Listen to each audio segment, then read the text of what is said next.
Hello viewer, আজ আমরা যে বিষয়টি নিয়ে আলোচনা করব মুঠোফোনের সাহায্যে কিভাবে আমরা সহজেই করোনা ভ্যাকসিনের জন্য রেজিস্ট্রেশন করতে পারি। আমরা অনেকেই জানি না যে এই করোনা ভ্যাকসিন দেওয়ার জন্য কিভাবে নিবন্ধন করতে হয়। এক্ষেত্রে আপনার মুঠোফোনটি দ্বারাই আপনি সহজেই কিভাবে করোনা ভ্যাকসিন রেজিস্ট্রেশন করতে পারবেন তা আমরা আজকে একটু দেখে নিব। প্রথমেই আমরা প্লে স্টোর থেকে সুরক্ষা নামে একটি অ্যাপস নামিয়ে নিব। অ্যাপটি সিলেক্ট করব, তাহলে আমরা সহজেই অ্যাপসটি দেখতে পাবো। এখান থেকে যদি আমরা ইনস্টলে ক্লিক করি তাহলে অ্যাপসটি ডাউনলোড হতে দেখতে পাই। আমাদের অ্যাপটি ডাউনলোড হয়ে গিয়েছে।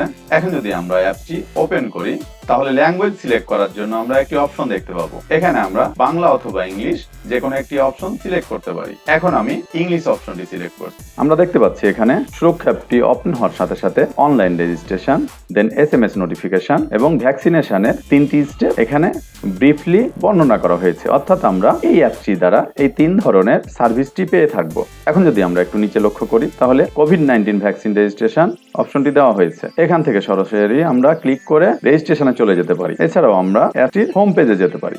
হোম পেজে আসলে আমরা দেখতে পাবো এখান থেকেও আমরা COVID-19 ভ্যাকসিনের রেজিস্ট্রেশনে চলে যেতে পারি। আমরা হোম পেজটিতে এসেছি এই জন্য যে এখানে আপনাকে দেখানো হয়েছে যে এই ডিউরিং রেজিস্ট্রেশন আপনার কি দরকার হবে। NID কার্ডটি দরকার হবে, সেই সাথে আপনার একটি নাম্বার সহ যে কোনো ফোন, এবং রেজিস্ট্রেশন সম্পন্ন হলে আপনি ইনফো কার্ডটি আপনার দেখতে পাবেন। এছাড়াও এখানে যে অন্যান্য সার্ভিসগুলো আমরা দেখতে পাচ্ছি, রেজিস্ট্রেশন স্ট্যাটাস, অর্থাৎ আপনি যদি আপনার রেজিস্ট্রেশন করতে গিয়ে বুঝতে না পারেন যে আপনার রেজিস্ট্রেশনটি সম্পূর্ণ হয়েছে কিনা, অথবা অন্য কেউ আপনার রেজিস্ট্রেশনটি অলরেডি সম্পন্ন করেছে কিনা সেটি চেক করার জন্য আমরা এই রেজিস্ট্রেশন স্ট্যাটাসে ক্লিক করলে আমরা 2টি অপশন দেখতে পাই। এখানে আমরা আমাদের NID নাম্বারটি যদি ইনপুট দিই এবং ডেট অফ বার্থটি বসিয়ে দিই, সেক্ষেত্রে ভেরিফাই দ্বারা আমরা সহজে ভেরিফাই করতে পারবো যে আমার ভ্যাকসিন রেজিস্ট্রেশনটি সম্পন্ন হয়েছে কিনা। এছাড়াও রেজিস্ট্রেশন সম্পন্ন হয়ে গেলে নিকটস্থ টিকাদান কেন্দ্রে যাওয়ার আগে আমাদের কার্ডটি প্রিন্ট আউট করে নিয়ে যেতে হয়। সেক্ষেত্রে আমরা এখানে কার্ড ডাউনলোডে ক্লিক করে NID এবং ডেট অফ বার্থটি দিয়ে ভেরিফাই করে সহজেই আমরা কার্ডটি ডাউনলোড করতে পারি। এই কার্ডটি নিয়ে গিয়ে আমরা সহজেই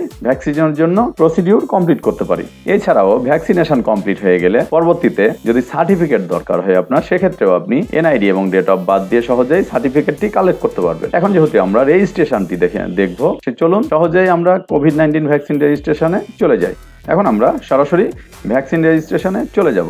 এখানে আমরা দেখতে পাচ্ছি যে ভ্যাকসিন রেজিস্ট্রেশনের ক্ষেত্রে প্রথমেই সিলেক্টেড টাইপ, অর্থাৎ যদি আমরা এখানে ক্লিক করি তাহলে বিভিন্ন ধরনের অপশন দেখতে পাই। অর্থাৎ একজন নর্মাল সিটিজেন হিসাবে যদি আপনি রেজিস্ট্রেশন করতে চান, সেক্ষেত্রে প্রথম অপশনটি। এছাড়াও অন্যান্য অপশনের ক্ষেত্রে সরকারি চাকরিজীবী, health and family planning, heroic freedom, frontline law enforcement, military and paramilitary, essential offices, bar council, education institute, frontline media, elected public, frontline officer, religious representative, এছাড়াও বিভিন্ন ধরনের গভর্নমেন্ট সার্ভিস হোল্ডার, এছাড়াও ব্যাংক অফিসার, ফার্মার্স অলসো, এবং worker, national player, student on medical এবং university of student. এই অপশনগুলোতে আমরা টাইপটি select করা দেখতে পাই। এখানে যেহেতু আমি আজ আমার রেজিস্ট্রেশনটি সম্পূর্ণ করব, সেক্ষেত্রে আমি একজন সাধারণ নাগরিক হিসেবে প্রথম অপশনটি সিলেক্ট করব। এরপরে NID অপশনে আমরা ক্লিক করে আমার NID নাম্বারটি আমি এন্টার করে দেব।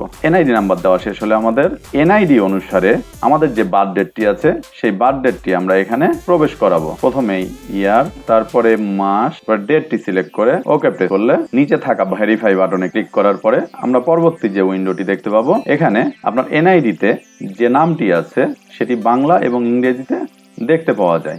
এখানে নিচে আরো একটি অপশনে আমরা আমাদের নিজস্ব ব্যবহৃত মোবাইল নাম্বারটি প্রবেশ করাবো। এরপরে নিচে গিয়ে নেক্সট অপশনে ক্লিক করলে পরবর্তী উইন্ডোতে আমরা কিছু অপশন সিলেক্ট করার জন্য একটি উইন্ডো দেখতে পাই। এখানে উপরে যদি আমরা একটু লক্ষ্য করি তাহলে একটি গ্রিন কালারের বর্ডার দেখতে পাচ্ছি। আমরা স্টেপ বাই স্টেপ কাজ করার ক্ষেত্রে গ্রিন কালারের বর্ডারটি আস্তে আস্তে পূরণ হচ্ছে। এই বর্ডারটি পুরোপুরি পূরণ হলে আমরা নিশ্চিত হতে পারবো যে আমাদের রেজিস্ট্রেশনটি সম্পূর্ণ হয়েছে। এখন আমরা এখানে কিছু রোগ সম্বন্ধে ইনফরমেশন দিব। যদি আমাদের কারো হাই বিপি, হার্ট ডিজিজেস অথবা স্ট্রোকের কোনো প্রবলেম থাকে তাহলে এস প্রেস করব, আর যদি না থাকে সেক্ষেত্রে নো। ডায়াবেটিক যদি না থাকে, আমার ক্ষেত্রে যেমন আমি নো সিলেক্ট করব। কিডনি ডিজিজ না থাকলে নো সিলেক্ট করব। রেসপিরেটরি ডিজিজ যদি না থাকে নো সিলেক্ট করব। যদি ক্যান্সার না থাকে তাহলে অবশ্যই নো সিলেক্ট করব। এছাড়াও রিসেন্টলি যদি আপনি COVID-19 আক্রান্ত না হয়ে থাকেন সেক্ষেত্রেও নো সিলেক্ট করব। আমাদের সবগুলো সিলেকশন করা হয়ে গেছে। এখন নিচে থাকা নেক্সট বাটনে ক্লিক করলে আমরা আমাদের পরবর্তী অপশনে চলে যাব। এখানে আমরা যদি একটু লক্ষ্য করি তাহলে আরো একটি অপশন পূরণ করতে বলা হয়েছে যে আপনি COVID-19 রিলেটেড কোনো কাজকর্মে জড়িত আছেন কিনা। যদি জড়িত থাকেন তাহলে এস, যদি না থাকেন সেক্ষেত্রে নো প্রেস করব।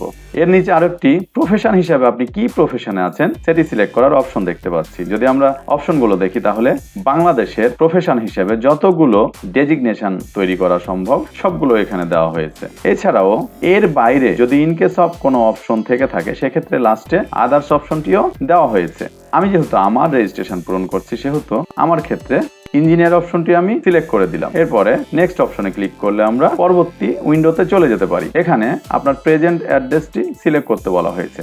প্রথমে আমি আমার ডিভিশনের ক্ষেত্রে ঢাকা, ডিস্ট্রিক্টের ক্ষেত্রে গাজীপুর, উপজেলার ক্ষেত্রে শ্রীপুর, ইউনিয়নের ক্ষেত্রে তেলিহাটি এবং ওয়ার্ডের ক্ষেত্রে 7 নম্বর ওয়ার্ডটি সিলেক্ট করে দিব।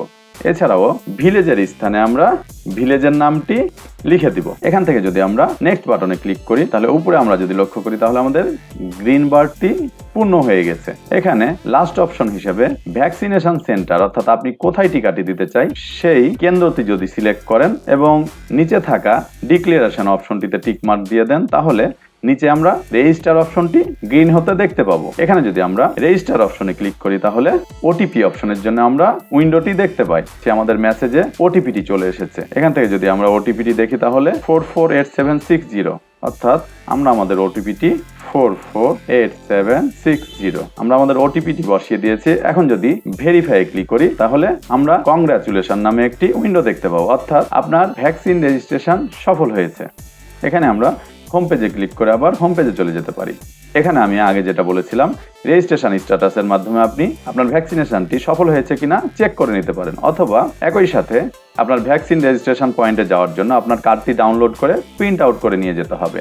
সেক্ষেত্রে আমরা যদি এখন কার্ড ডাউনলোডে যাই এবং এনআইডি নাম্বারটি এন্টার দিই, সেই সাথে ডেট অফ বার্থের ক্ষেত্রে ইয়ারটি সিলেক্ট করে মান্থ এবং ডেটটি সিলেক্ট করি এবং ওকে প্রেস করি তাহলে নিচে ভেরিফাই বাটন দেখতে পাবো।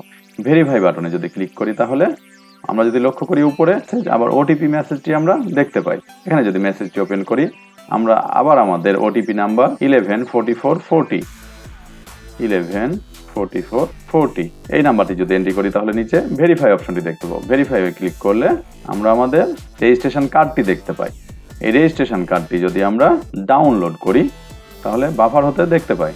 আমরা দেখতে পাচ্ছি আমাদের বাফারিং শেষে ডাউনলোড হওয়া শেষ হয়েছে। এখন যদি আমরা এই 3 ডট মেনু থেকে ডাউনলোড অপশনে ক্লিক করি তাহলে দেখতে পাই যে আমাদের ডাউনলোড ফাইলটি ডাউনলোড হওয়া কমপ্লিট হয়েছে। এনে যদি আমরা ডাবল ক্লিক করে ফাইলটি ওপেন করি তাহলে আমরা আমাদের রেজিস্ট্রেশন কার্ডটি দেখতে পাবো। এখানে আবারও 3 ডট মেনুতে ক্লিক করে প্রিন্ট অপশনে গিয়ে আমরা এটি প্রিন্ট করতে পারি, অথবা সেভ অ্যাজ অপশনে গিয়ে আমাদের পছন্দ মতো স্থানে আমরা সেভ করতে পারি। এই রেজিস্ট্রেশন কার্ডটি আমরা প্রিন্ট আউট করে আমাদের নির্দিষ্ট যেই সেন্টারে আমরা সিলেক্ট করেছি সেই সেন্টারে গিয়ে দেখালে আমরা আমাদের টিকাটি পেয়ে যাব। এখানে বলা বাহুল্য যে অবশ্যই আপনারা এই কার্ডটি প্রথম, দ্বিতীয় টিকা এবং বুস্টিং টিকা সম্পন্ন না হওয়া পর্যন্ত সংরক্ষণ করবেন, কারণ পরবর্তীতে যে কোনো কাজে কর্মে এই কার্ডটি আপনাকে দেখানোর প্রয়োজন হতে পারে। তো আজ এ পর্যন্তই। পরবর্তীতে আবারও নতুন কোনো টপিকস নিয়ে আমরা হাজির হব। ধন্যবাদ।